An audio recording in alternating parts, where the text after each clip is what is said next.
तो हरे कृष्णा एवरीबॉडी। तो आज का जो हमारा टॉपिक है कि मेरे हाथ में क्या है, कि मतलब मैं क्या क्या कंट्रोल कर सकता हूँ या मैं कुछ भी कंट्रोल नहीं कर सकता। तो ये सारी चीजें आज हम डिस्कस करेंगे भागवत गीता के चैप्टर 1 के 28 श्लोक में। जब हो जाए फिर फोन कर देना, मैं तो तभी लोगों का आऊंगी। ऑडियो अगर ऑन है तो प्लीज उसे बंद कर लीजिए। अर्जुन उवाच दृष्ट्वें स्वज्ञानं कृष्णा युयुत्सं संपुष्टितं सीदान्ते मम तत्राणि मुखं स प्रसूयति। तो इसमें कह रहे हैं कि आप, अर्जुन कह रहे हैं कि मैंने क्या देखा, मैंने जब कुरुक्षेत्र युद्ध में सब लोगों को देखा तो अर्जुन का क्या रिएक्शन आया। अर्जुन का ये रिएक्शन आया कि उसके हाथ पैर कांपने लग गए, उसके मुंह से थूक निकलने लग गई, उसको पसीना आने लग गया, उसको कंपन होनी शुरू हो गई, उसका किसी कार्य में काम करने का मन नहीं लग रहा, उसके जो बॉडी के रोम है वो खड़े होने शुरू हो गए, मतलब जिसको कहते हैं गूस बम्स उसकी स्किन पे आने लग गए। और जो गांडीव, जो जिसके लिए वो नोन है, जिसके लिए उसको बहुत जिसको कहते हैं बहुत फेमस है, वो फेमस अपना धनुष बाण के लिए, गांडीव के लिए, वो भी उसको इतना ज्यादा भारी लगने लग गया कि वो उसने ड्रॉप कर दिया। और यही चीज जो है वो कृष्ण को बता रहे कि कृष्ण, मेरे को तो अपने प्रियजनों को देखकर ऐसा लग रहा है कि मेरे मुंह से थूक निकल रही है, मेरे पसीने आ रहे हैं और मेरे जो रोम रोम खड़ा हो गया है। और मतलब कंप्लीट, अगर आज हम ये सारे सिम्टम्स को नोट करें और आज इन सारे सिम्टम्स को हम एक जगह रिप्लेस करें तो ये सारे जो सिम्टम्स हैं क्लासिकल क्लिनिकल डिप्रेशन के सिम्टम्स है। कि आपका किसी चीज में मन नहीं लग रहा, आपको आपको अंदर से घबराहट हो रही है, आपके हृदय की कंपन बढ़ती जा रही है, और ये सारी चीजें आपके साथ होती जा रही है। लेकिन जब हम इसमें पढ़ते हैं कि यही सारे सिम्टम्स जो होते हैं, सेम टिपिकल सेम सिम्टम्स जो होते हैं, जब कोई स्पिरिचुअली बहुत हाई चला जाता है, जब कोई बहुत ज्यादा भगवत ध्यान पे ले जाते हैं, तो इसको कहते हैं कि ऐसे उसके शरीर में भी अष्ट विकृत, जिसको कहते हैं सिम्टम्स, ये आने शुरू हो जाते हैं कि उसकी भी बॉडी हिलने लग जाती है, उसको भी कुछ समझ में नहीं आ रहा था, वो भी हकला रहा होता है, एक ही तरफ उसका फोकस होता है, बाकी सारी चीजों में उसका ध्यान नहीं लग रहा होता। तो ये कैसे हो सकता है? मतलब अगर हम एक स्केल लें, स्केल के इस तरफ डिप्रेशन है और स्केल के दूसरी तरफ जो है बहुत ही एलिवेटेड स्टेट है, बहुत ही ज्यादा, जिसमें कहते हैं स्पिरिचुअली जब हाई हो जाता है तब हमें कोई पता ही नहीं चलता कि हमें क्या कोई कह रहा है, हमें सराउंडिंग्स की कोई खबर नहीं रहती, ठीक है। और हम क्या करते हैं, हम बीच में हैं, हम हेल्थ में हैं, हम स्केल के बीच वाले पार्ट में, जिसको हम कहते हैं हेल्थ है, कि ठीक है हमें दुनियादारी भी करनी है, हमें सारी चीजें भी देखनी है, हम किससे क्या बात कर रहे हैं, कैसे कर रहे हैं, क्या कर रहे हैं, वो सारी चीजों का भी हमें नॉलेज होना चाहिए। और एक तरफ क्या होता है कि जिसको ये सारी चीजों का नॉलेज नहीं होता, उसको कहते हैं भैया ये डिप्रेशन में, और जिसको इन सारी चीजों का नॉलेज होता है, नहीं हो रहा और लेकिन वो खुश है, एक क्या है, ये सारे सिम्टम्स के साथ दुखी है, मतलब डॉक्टरों के पास जा रहा है, उसका समझ नहीं आ रहा, उसका दिमाग नियंत्रण में नहीं है। और एक जो ये सारे सिम्टम्स के तरफ क्या है, वो इतना खुश है, उसको कोई फर्क ही नहीं पड़ रहा और वो ऐसी ही अवस्था में रहना चाहता है। तो आज हम उस अवस्था की बात नहीं करेंगे, आज हम इस अवस्था की बात करेंगे जिसमें हम दुखी हैं। जैसे अर्जुन को भी ये देख के सारी चीजें हो रही थी, तो लेकिन ऐसा हुआ क्यों, ऐसा उसको क्यों होने लग गया? क्यों? क्योंकि उसका बहुत ज्यादा अटैचमेंट था लोगों के साथ। क्यों होने लग गया? क्योंकि उसको वो इसी स्तर पे सोच रहा था कि मैं जो हूँ अर्जुन हूँ, और मेरा जो रिलेशन है वो भीष्म पितामह के साथ है, मेरा जो रिलेशन है वो द्रोणाचार्य के साथ है, मेरा जो रिलेशन है वो इन भाइयों कौरवों के साथ है, ये मेरे फादर के भाई के बच्चे हैं, ये मेरे भाई लगे, मेरे कजन्स लगे, और मेरा जो रिलेशनशिप है इनके साथ है। तो उसको लग रहा था कि मैं इनको मार दूंगा, मैं मार दूंगा और मुझे किंगडम मिल जाएगा, और जैसे ही मुझे किंगडम मिल जाएगा मैं बहुत खुश हो जाऊंगा कि मुझे राज्य मिल गया, मुझे सारी चीजें मिल गई। अब मतलब मैं, वो सोच रहा है कि ऐसा करूंगा हालांकि मेरे भाइयों को सारी चीजें मिल जाएंगी, पर ये भी तो मेरे भाई हैं, ये भी तो मेरे ग्रैंडफादर हैं, ये भी तो मेरे टीचर हैं, इनको मैं मार दूंगा तो मैं दुखी हो जाऊँ। और अगर हम यही सिचुएशन को आज के कंडीशन में रिलेट करें, अगर मैं ये सोचती हूँ कि हाय मैं पूरे घर का काम संभाल रही हूँ, सारी चीजें जो है मेरे हिसाब से चल रही है, मैं बैंक का काम करती हूँ, मैं अर्निंग मेंबर हूँ, मैं सारी चीजें लेके आती हूँ, अगर मैं एक दिन बीमार पड़ गई, अगर मुझे आज की डेट में कोरोना हो गया, या मुझे आज कुछ बुखार हो गया कि जिससे मैं उठी नहीं और मैंने घर का काम नहीं किया, मैंने कुकिंग नहीं करी, ये सारी चीजें नहीं करी, तो इन लोगों का क्या होगा? तो बाकी साथ के घर के लोग, और एक ऐसी परिस्थिति आई, आपने सोचा, आपके बाकी लोगों ने घर के समझा दिया नहीं नहीं आप रेस्ट करो, हम सब संभाल लेंगे। चलो एक दिन ऐसा हो गया, 2 दिन ऐसा हो गया, और अगर कोई लॉन्ग स्टैंडिंग डिसीज आ जाएगा तो ये जो थॉट है ये कंटिन्यूअसली जो है ब्रेन में चलता रहेगा, भाई अब क्या होगा, अब मेरे बिना तो ये चल नहीं पाएगा। चलो शॉर्ट टर्म पे तो हो गया, लेकिन लॉन्ग टर्म पे क्या होगा?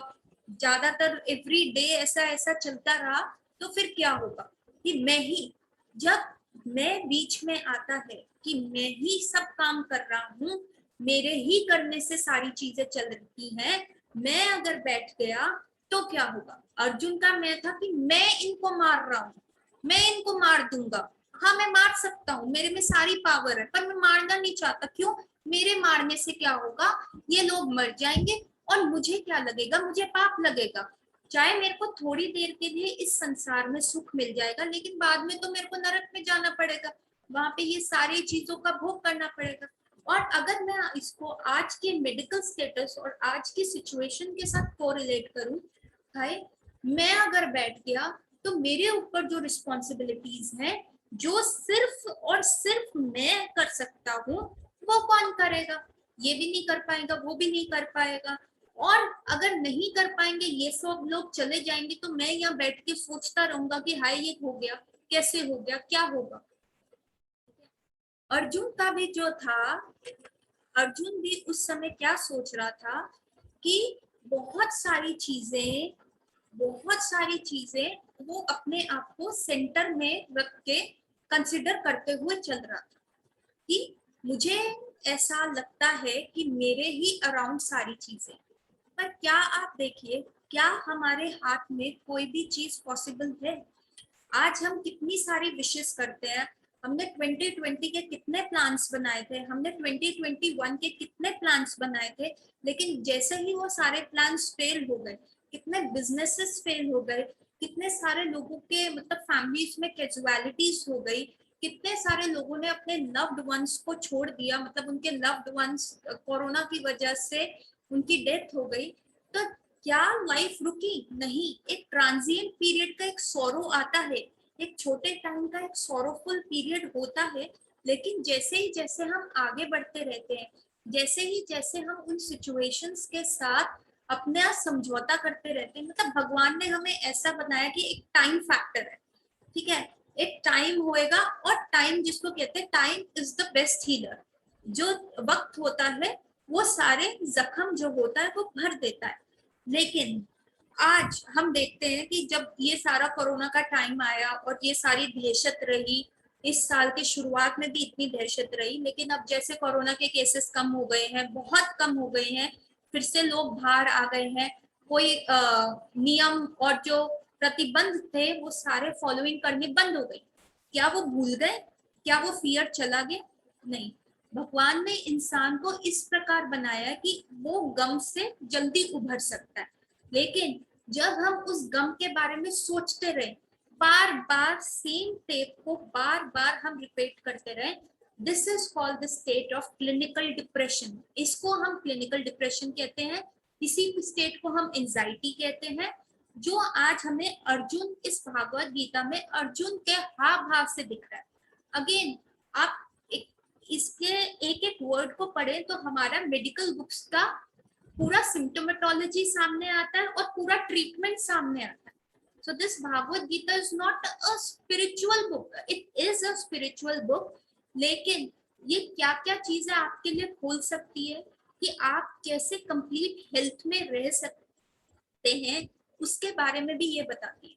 कि जब आपको ये यकीन हो जाता है कि अब अर्जुन भी यहाँ पे यही कह रहा है, मैं मार दूंगा, तो द वर्ड जो डबल अंडरलाइन करने वाला है कि मैं, तो अर्जुन को लग रहा है कि उसके हाथ में सब कुछ है। अगर वो गांडीव उठा के भीष्म पितामह को मारेगा तभी भीष्म पितामह मरेंगे, अगर वो गांडीव उठा के दुर्योधन कर्ण इन सबको मारेगा तभी मरेंगे। और उससे करने से क्या होगा कि अगर मैंने ऐसा करा या ऐसा वो मर गए तो मेरे को डिप्रेशन हो रहा है, मुझे एंजाइटी हो रही है, हाय मेरे को बुरा, मेरे बुरे सिंस आ जाएंगे, मुझे नरक जाना पड़ेगा। तो अर्जुन के दिमाग में नरक का वो है। उसी को आज के अगर हम सिनारियो में रिप्लेस करते हैं, हमारे दिमाग में होता है कि मैंने अगर ये काम नहीं किया तो मेरा पूरा घर जो है अस्त व्यस्त हो जाएगा, मेरा पूरा बिजनेस अस्त व्यस्त हो जाएगा।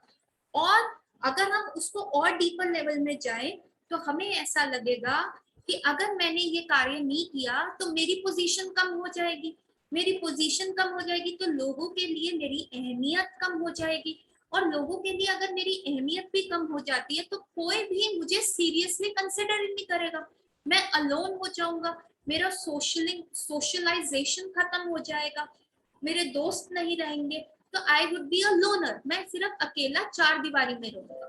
तो अर्जुन की एंजाइटी जो है आज के थोड़ा सा चेंज करके, उसका रीजनिंग अलग थी, हमारी रीजनिंग अलग है, लेकिन सिम्टम्स क्या है एक है।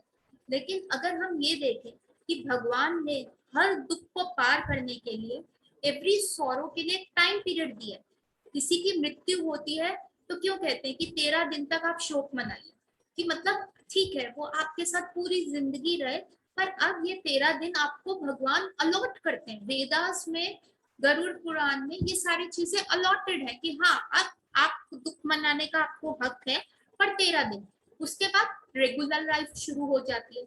इससे क्या होता है कि लोग जो है उन्हीं 13 दिन में अपना सब शेयर कर देते हैं, लोग और लोग आते हैं, दुख बांटते हैं, थोड़ा हल्का होता है, और उसके बाद रेगुलर लाइफ शुरू हो जाती है।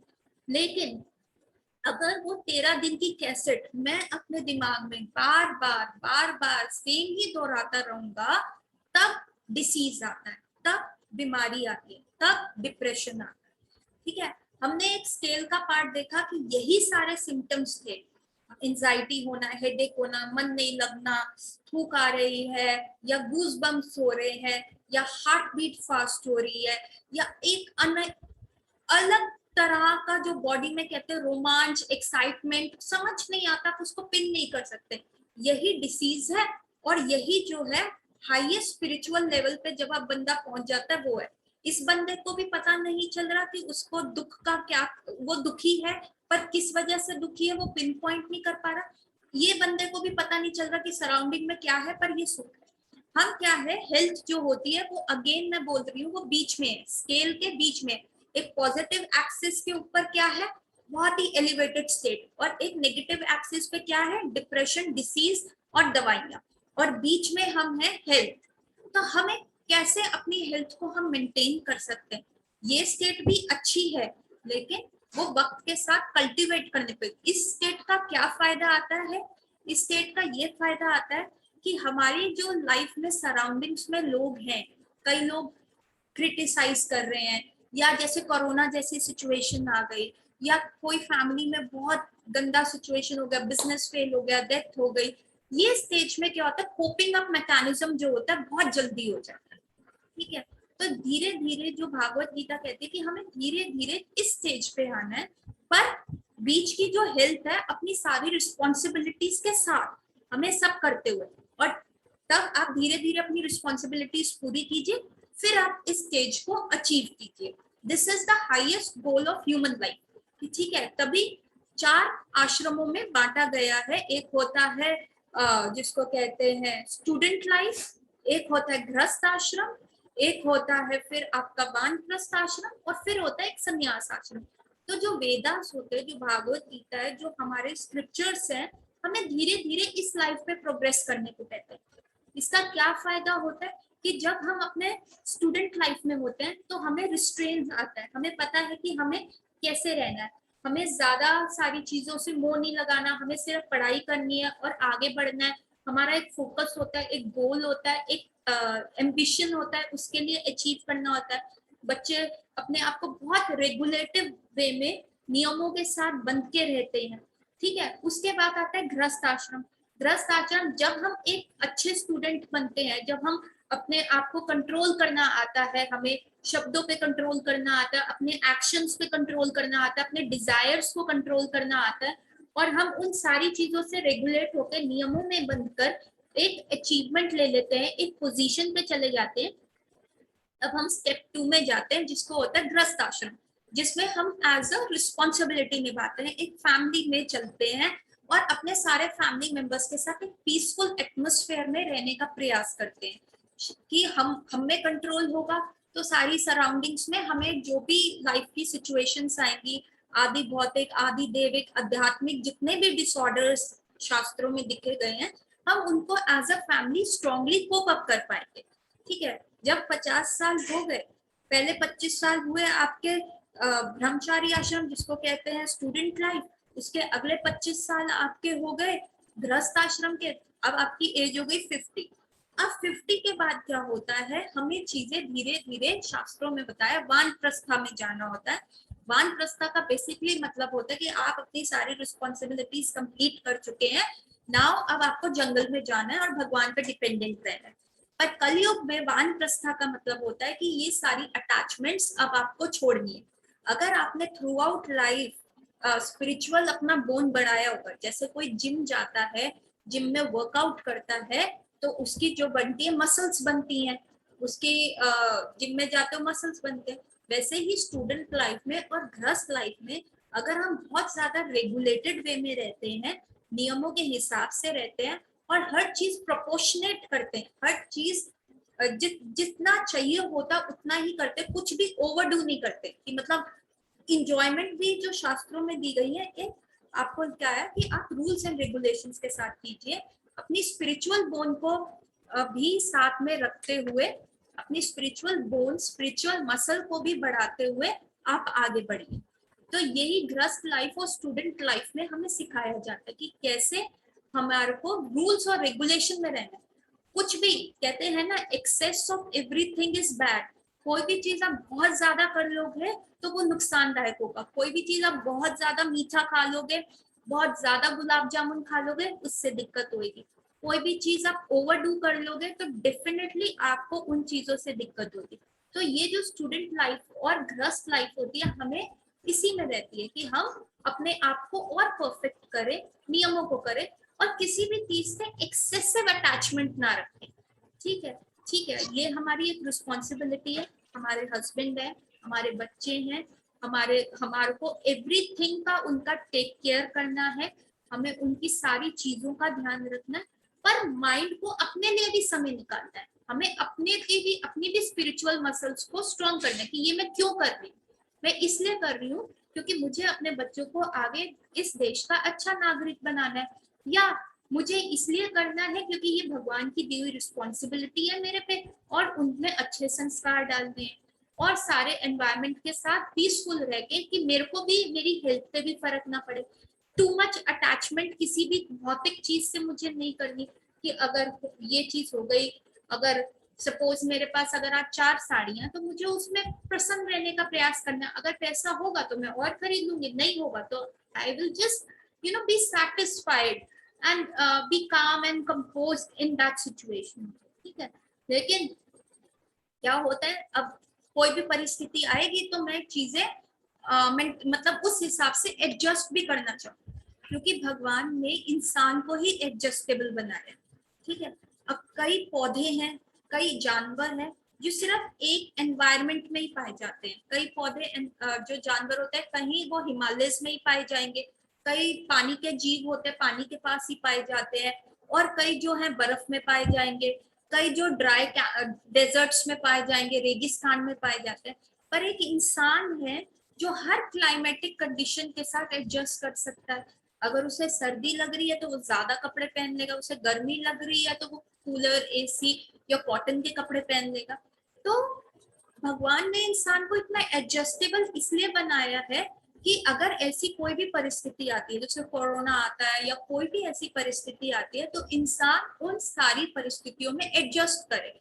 अपनी जो ये स्पिरिचुअलिटी होती है, जो चैंटिंग होती है, जो ये भागवत गीता और ये सबका पठन होता है, एक सर्कल होता है, उसमें क्या होता है, आपको अंदर से विश्वास आता है कि जीवन जो है बहुत लिमिटेड है और लाइफ का एक हायर पर्पस है लिविंग का, चाहे वो आपका गोल हो, चाहे वो आपका कोई नोबल प्रोफेशन हो, चाहे वो आपका हर चीज हो, लेकिन उसके साथ भी आपको टू मच अटैचमेंट नहीं रखनी, उसके साथ भी आपने इतना नहीं डुल जाना कि कल को आपको उसको छोड़ना पड़े तो आप एडजस्ट नहीं कर पाओ।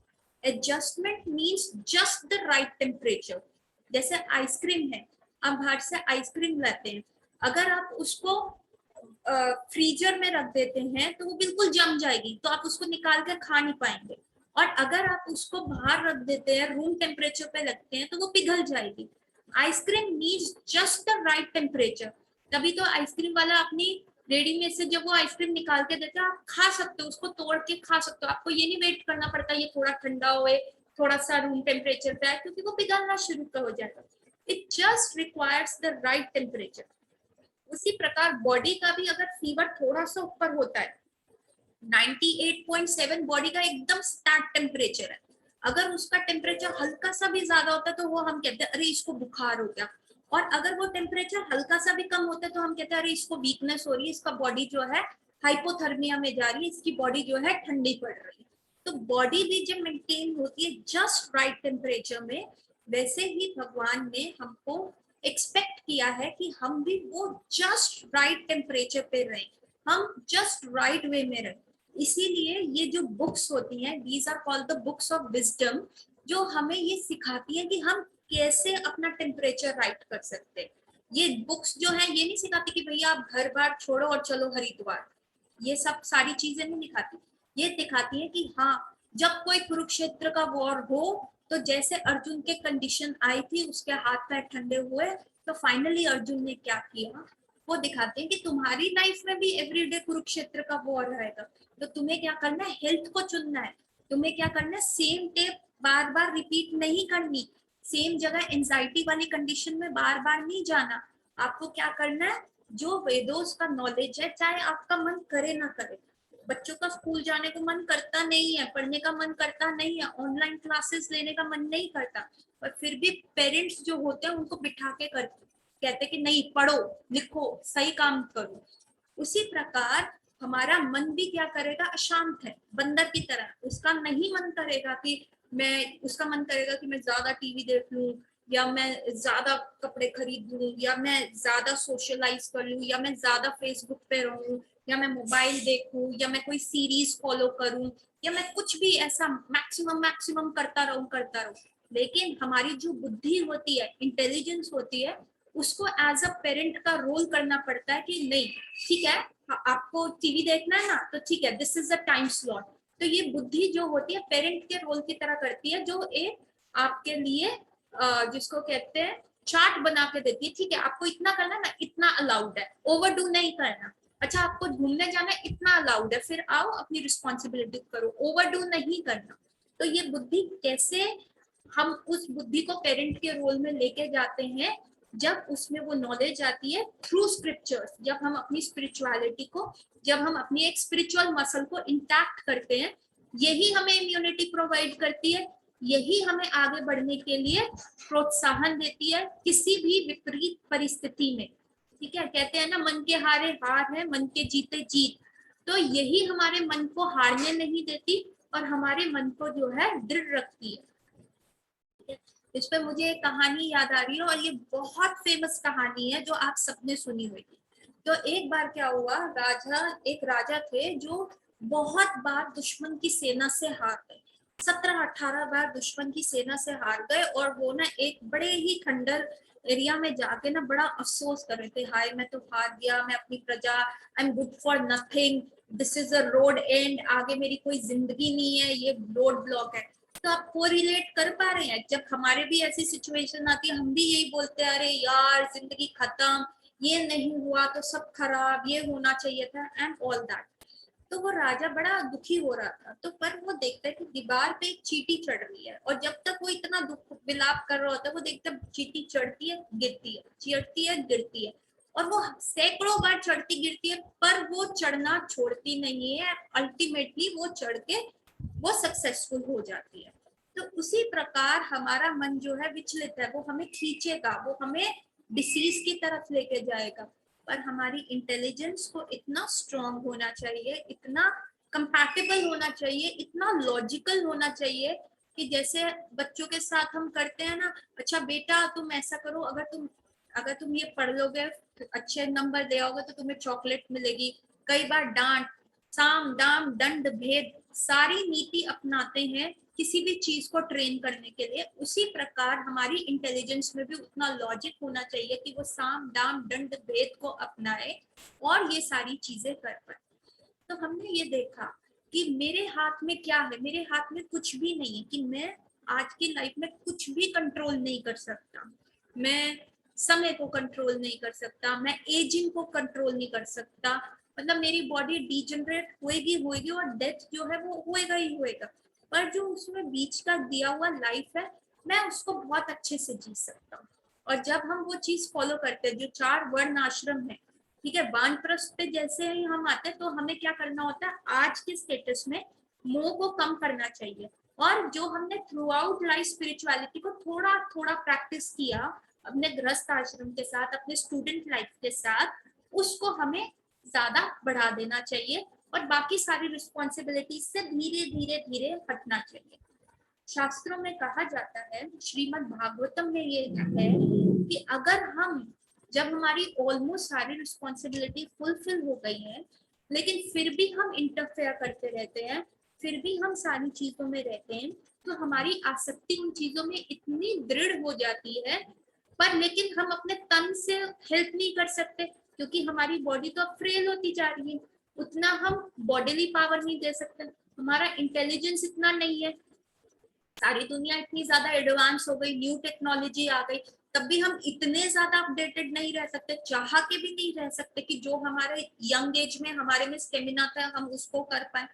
तो वो क्या कहते हैं कि यदि हम फिर भी इंटरफेयर करते हैं, अपडेटेड ना होने के बाद भी, अपनी बॉडी के फ्रेल होने के बाद भी करते हैं, तो ऐसा व्यक्ति जो है, ऐसा शास्त्रों में लिखा है, मैं नहीं कह रही, ऐसा जो व्यक्ति है वो कुत्ते के समान होता है, वो डॉग के समान होता है, जो अपनी आसक्ति जो है वो छोड़ नहीं सकता, और ऐसी डेथ भी जो होती है फिर वो डॉग की डेथ की तरह होती है। इतना बोल्ड स्टेटमेंट जो है शास्त्रों में लिखा है, मैं नहीं कह रही।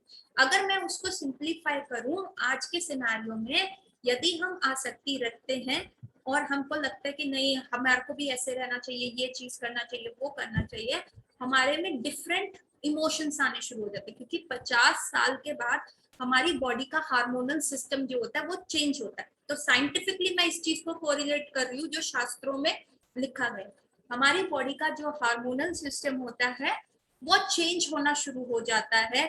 फीमेल्स में मीनोपॉज आ जाता है, मीनोपॉज के सिम्टम्स जो हमारे रिप्रोडक्टिव एज में हार्मोन्स होते हैं वो खत्म हो जाते हैं, पीरियड्स जो होते हैं वो बंद हो जाते हैं, और उस समय हमारी जो बोन्स होती हैं वीक होना शुरू हो जाती है, और हम इमोशनली इतने ज्यादा वल्नरेबल हो जाते हैं कि पहले के टाइम में जो हमें बात ऐसे लगती थी कि ठीक है ये तो सिंपल सी बात है, ऐसे मिट्टी की तरह हम उसको झाड़ देते थे, वही बात हमारे दिल को छू जाती है, और वही बात हमको इतना टच कर देती है कि हमें को रोने का मन करता है, किसी से बात करने का मन नहीं करता। तो ये पूरे पोस्ट मीनोपॉजल सिम्टम्स आ जाते हैं। तो भगवान ने क्या किया कि उन्होंने देखा स्पेशली फॉर द फीमेल्स, और जेंट्स में थोड़ा लेट आएंगे, वो 60 पे आएंगे, लेकिन उनके भी क्या होगा, उनमें भी गुस्सा बढ़ जाता है एक एज के बाद आके, क्योंकि अथॉरिटी इतनी नहीं रहती, बच्चे बड़े हो जाते हैं तो अथॉरिटी इतनी नहीं रहती, गुस्सा आएगा, फ्रस्ट्रेशन आएगा, हार्ट प्रॉब्लम्स आ जाती है। क्यों मेडिकल बुक्स में लिखा हुआ है, आजकल तो खैर बहुत छोटे छोटे बच्चों को भी हार्ट प्रॉब्लम्स हो जाती है, लेकिन पहले कहते थे ना 60 के बाद सठिया गया और गुस्सा आने लगा और हार्ट अटैक के प्रॉब्लम्स बढ़ जाते हैं। तो इसीलिए ये जो वैदिक सोसाइटी का वर्ण आश्रम सिस्टम था वो बहुत ही सटीक था, भगवान ने ऐसा बनाया था कि ताकि हम बीमार ना हो। वैदिक सिविलाइजेशंस में हम जाए तो कोई डिप्रेशन नहीं था, कोई लाइफस्टाइल डिसऑर्डर नहीं था, कोई कोलेस्ट्रॉल नहीं था, कोई हार्ट के डिसीज नहीं थे, कुछ भी नहीं था। लेकिन आज के अगर हम सिनारियो में देखें तो ये सारी ट्रबल्स जो है बहुत अर्ली एज पे आ जाती है। तो ये सटीक सिस्टम था। तो इसीलिए 50 के बाद या जब आपकी रिस्पॉन्सिबिलिटीज पूरी हो जाए, जैसे आजकल लेट मैरिजेस होती हैं और उसके बाद बच्चे थोड़े बाद में बड़े होते हैं, तो जब आपकी सारी रिस्पॉन्सिबिलिटीज पूरी हो जाए तो धीरे धीरे इन आसक्तियों को करना है। और अब आप किसी भी चीज को खाली नहीं छोड़ सकते, क्योंकि हम एक्टिव बन गए, हमारा सोल एक्टिव है। हम कभी भी, हम सोते हुए भी सांस लेते होते हैं, तो मतलब हम क्रियाशील होते हैं। तो फिर हमें क्या करना चाहिए उस समय? हमें अपनी जो भौतिक क्रिया है उसको रिप्लेस कर देना चाहिए अपनी स्पिरिचुअल से, ताकि हमारी इम्यूनिटी बिल्टअप हो जाए, ताकि मेरे को किसी की कही हुई बात इतनी ज्यादा बुरी ना लग जाए कि मैं डिप्रेशन में चला जाऊं, या मुझे एंजाइटी हो जाए, या मुझे डर हो जाए, मुझे फियर हो जाए, या किसी के एनवायरनमेंट में कोई भी प्रॉब्लम आती है, कोई डिसीज हो रहा, कोई लव्ड वन चला गया, या कुछ हो, तो मैं उसको कोप अप कर सकूं, क्योंकि भगवान ने इंसान में वो 13 दिन का मैकेनिज्म दिया है। तो एवरीथिंग इज वेरी साइंटिफिक, कि 13 दिन ही 13वीं ही क्यों करते हैं, ऐसा क्यों करते हैं, तो दिस इज वेरी साइंटिफिक। तो आपके हाथ में कुछ नहीं है सिवाय कि आप अपनी इंटेलिजेंस को इतना स्ट्रॉन्ग करें ताकि जो भी आपके मन में विचार आ रहे हैं उनको आप एक सीमा में बांध सके, एक यू कैन जस्ट उनको एक जेल में बंद कर सके, कैप्टिवेट कर सके कि भैया वो आपको प्रॉब्लम ना दे। और जब आप इतनी अच्छी ट्रेनिंग कर लेते हैं तब आता है संन्यास आश्रम, जिसमें आप भगवान के ऊपर कंप्लीटली निर्भर है। That is the time when you prepare for death, कि अब आप अपनी आगे की लाइफ के बारे में सोच रहे हैं। पता है कि हमारे को जो वैदिक नॉलेज है कि ये शरीर खत्म होने के बाद मैं खत्म नहीं होऊंगा, आगे भी चलता जाएगा, आगे भी चीजें बढ़ती जाएंगी। तो this is not the complete full stop, ठीक है। सो हमारे को ये देखना है कि आगे हम कैसे, आगे की लाइफ हम क्या करें, हम आगे का अपना जन्म कैसे ले सके। जितनी ज्यादा आसक्ति रखते हैं, गरुड़ पुराण में ये बोला जाता है कि जो लास्ट थॉट है डेथ का, वही बॉडी आपको आगे मिलेगी। 8.6 भागवत गीता में भी ये लिखा गया कि लास्ट थॉट जो है वो बहुत स्ट्रॉन्ग होता है और वही आपको नेक्स्ट बॉडी लेके जाएगा। तो अगर आप थ्रू आउट लाइफ आसक्तियों को कल्टीवेट करते रहोगे, अगेन शास्त्र में ये दिया गया एग्जाम्पल, जिसको घर से बहुत ज्यादा आसक्ति होती है कि हाय मेरे मरने के बाद क्या होगा, ये होगा, वो होगा, इनका क्या होगा, जो ये लास्ट थॉट के साथ जाता है उसको उसी घर में कॉकरोच, छिपकली या ऐसे का जन्म मिलता है। अगेन मैं नहीं कह रही, ये शास्त्रों में लिखा गया। तो जो फिर भगवान का सिस्टम आया ना कि ठीक है अब तुमने रिस्पॉन्सिबिलिटीज कर ली 50 तक, अब तुमने थोड़ी ट्रेनिंग कर ली, अब जो है संन्यास में जाओ, अपने आप को दृढ़ बनाओ और भगवान के ऊपर कंप्लीटली आश्रित हो जाओ, ताकि आगे जो जाके तुम्हें कोई प्रॉब्लम्स ना आए। आगे तुम्हारा लास्ट थॉट है ना बहुत दृढ़ रहे, जो तुम्हारा लास्ट थॉट है ना वो आसक्तियों में ना रहे। क्यों? क्योंकि आगे की अच्छी आपको बॉडी मिले, आगे की आपको अच्छी लाइफ मिले। लोग कहते हैं किसने आगे का देखा है, लेकिन अगर ऐसा शास्त्रों में लिखा है और अगर हम ये करें, अगर हम ये सारा सिस्टम फॉलो करते हैं तो हमारे इंजॉय भी कर पाएंगे और साथ में हमारी ट्रेनिंग भी होती रहेगी। तो हम जो होंगे लॉस पे नहीं जाएंगे जब हमारी डेथ आएगी। लेकिन अगर हम यही कहें कि आगे किसने देखा है, लेकिन जब डेथ का फाइनल एग्जाम देना पड़ेगा और ये सारी चीजें सच होंगी तो हमने तो लाइफ खराब कर दी, और उस समय फिर हम 84 लाख योनियों में भी जाएंगे। तो अगर आप देखें जो पीछे कोरोना का सिचुएशन था, डेथ का सिचुएशन था, तब भी लोगों को इतनी एंजाइटी हो गई, हाय डेथ हो जाएगी, हाय ये क्या होगा, आगे क्या है। क्यों हमें चीजों का डर लगता है? क्योंकि हमें आगे का पता नहीं होता कि आगे दरवाजा खोलेंगे तो क्या है। यदि मुझे पता है कि आगे दरवाजा खोल के क्या होगा तो मुझे एंजाइटी नहीं होगी, लेकिन अगर मुझे नहीं पता कि आगे अंधकार है, उस घर क्या होगा क्या नहीं होगा, तो मुझे एंजाइटी और डिप्रेशन होगी। तो भगवान ने बहुत सटीक सिस्टम बनाया कि जिससे मैं हर चीज को, लाइफ को अच्छे से एंजॉय भी कर पाऊं, लाइफ के मजे भी ले पाऊं, पर साथ के साथ ट्रेनिंग भी कर पाऊं और अपने आप को डिसीज फ्री भी रखूं। और मैं पॉजिटिव एक्सेस पे जाके ऐसे सिम्टम्स जो कि डिप्रेशन के सिम्टम्स है, अल्टीमेटली वैसे सिम्टम्स लेके जाऊं, वो मुझे बहुत हेल्प करेंगे। कहते हैं जब मृत्यु होती है, शास्त्रों में लिखा है मृत्यु के समय क्या होता है, 10,000 जो बिच्छू होते हैं वो एक साथ डंक मार रहे होते हैं हमारी बॉडी को। मृत्यु के समय इतनी पीड़ा होती है कि ऐसा लगता है शास्त्रों के मुताबिक 10,000 बिच्छू निकाल रहे हो। और क्या होता है, यमराज के 3 यमदंड आते हैं जो रस्सियों की तरह होते हैं, जो कभी हमारे गले में हमारी कमर पे और हमारे पैरों को ऐसे पकड़कर हमारे सोल को निकालते हैं। ये उनके लिए है जो ट्रेनिंग नहीं करते, लेकिन जो इस सिस्टम के अकॉर्डिंग ट्रेन करते हैं अपने आप को, लाइफ में एक बैलेंस बना के चलते हैं, कुछ ओवरडू नहीं करते, तो यहाँ पे भी वो खुश रहते हैं, उनको डिसीज नहीं होता, वो सारी परिस्थितियों को जूझने के लिए उनके अंदर क्षमता होती है। और साथ के साथ बाद में जब मृत्यु आती है तो उनके लिए मृत्यु क्या है, नींद के समान है। आंख यहाँ पे बंद करी और जहाँ पे उनका नया जन्म है वो आंख खोली तो वो वहां पे होता है, कोई दर्द नहीं होता, कोई पेन नहीं होता, दे स्माइलिंगली लीव देयर बॉडी। तो this is called the win win situation. ये है सिर्फ जीत और जीत की तरफ जाने का तरीका। ठीक है, मेरे को हेल्थ भी मिलेगी, मेरे को इंजॉयमेंट भी मिलेगा, और मैं आगे अपनी फर्दर लाइफ भी डिसाइड कर सकता हूँ कि मुझे कहाँ जन्म लेना है। तो this is called the training. तो आपके हाथ में तब तक कुछ नहीं है जब तक आप ये भगवान का जो सिस्टम है फॉलो नहीं करते, जो ये 4 वर्ण आश्रम का सिस्टम है इसको फॉलो नहीं करते।